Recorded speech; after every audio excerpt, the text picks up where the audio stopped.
What's going on, team? It's your boy G, aka Janato Sensei. We back at it again with another episode of Janato Explain, man. Today's episode, we're gonna be talking about Omni-Man from Invincible. Let's get it. Alright, y'all. So, Omni-Man, bro. Is he evil? Is he good? Or somewhere in between? From the moment that we met him, we figured that he's probably like the strongest, somebody that can't be stopped. But he's a good guy. Until the end of episode 1, he just lashes out and kills the Guardians. So immediately, we're left to think like, oh, nah, he's really a bad guy or good guy being controlled by a bad guy. Honestly, we were just left like confused. Because if you ask me, at this moment, is Omni-Man evil? I'ma say no, not yet, because there's so much information, so many things stacked up against him. It'd be too easy, bro. It'd be too easy if he was the main villain.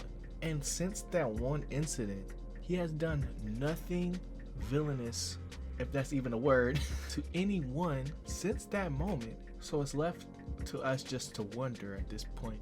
Hopefully they get into it with this week's episode of Invincible, but at the time of me recording this, we still don't know. You know that Mark's mom stole the suit and got it analyzed by the guy who makes the suits, right? To see what's really going on, because he actually got really mad when they confiscated his suit after, you know, fighting with the Guardians and stuff like that, because he has no memory of the situation. The only thing he remembers is that, right, is that he got knocked out from behind and that was it. So to me, if you like look at it for not necessarily like what it is, but just like what it could be, only thing he's done up until this point is investigate, ask questions. Now these questions might be a little abrasive, but if you look at it from his situation, the only one still alive, strongest heroes that the earth had to offer are dead. Won't let anybody help you. Your solo act, like this, the cards are super stacked up against you, bro. And for the second fact, we as the audience saw him do it, it's like, yo, he's got to be a villain. And then you can look at the way that he is actually training Mark by letting him go through things, because Mark, like, Invincible gets beat up every single episode. Like, he doesn't really win against anybody, he just survives at this point. So when we see him lying to his wife, having very awkward conversations with his supplier or whatever you want to call him, see him threaten the demon, and all of these things like make it seem like, yo, he's trying to hide something. But honestly, what I think is that he's actually trying to figure out what happened, because we saw little glimpses of, you know, what the robot has, not necessarily has planned, but, you know, he's working with villains, and then he also has this like test tube baby looking thing, and he's stealing DNA. So like, to me, if you ask me, he is the real villain right now. But in totality, only bad thing that he has actually ever done, yes, he let his son get beat up, but that was to teach him a lesson. But you know, you have to learn these things in order to grow into, you know, become a better superhero, right?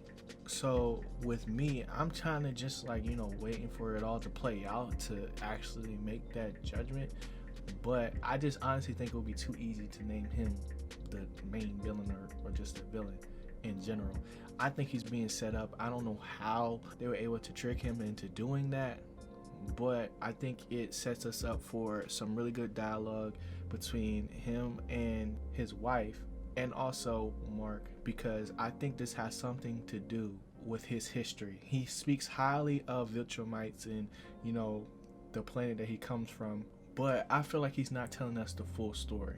I think what he's told us so far with, you know, them being humanitarians, or not, because they're not humans, but you know what I'm saying, like they go to different planets and try to help them grow as a people and stuff like that. But he's kind of done the opposite. Yes, he's protected this place, but if you ask me, I think that he actually was, you know, cast out for some reason. Like he did something and they said, you gotta go, you know what I'm saying, and he landed on Earth and he's made this his home, trying to protect his home. And the only way to do that is to work by himself, to do everything by himself. But now that Mark has gotten his powers, he's trying to, you know, bring him into the fold very slowly.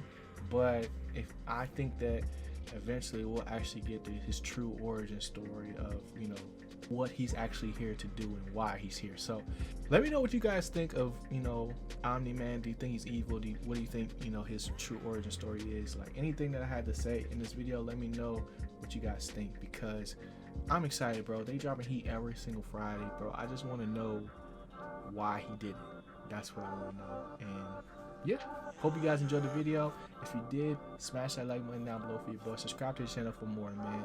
Most of you guys who are watching these videos, I should have said this earlier, but most of you guys who are watching these videos are not subscribed, bro. We're trying to hit 1,000 subscribers, so if you could please hit that like button, hit that subscribe button, it would be greatly appreciated, man. And I'm gonna catch y'all in the next video.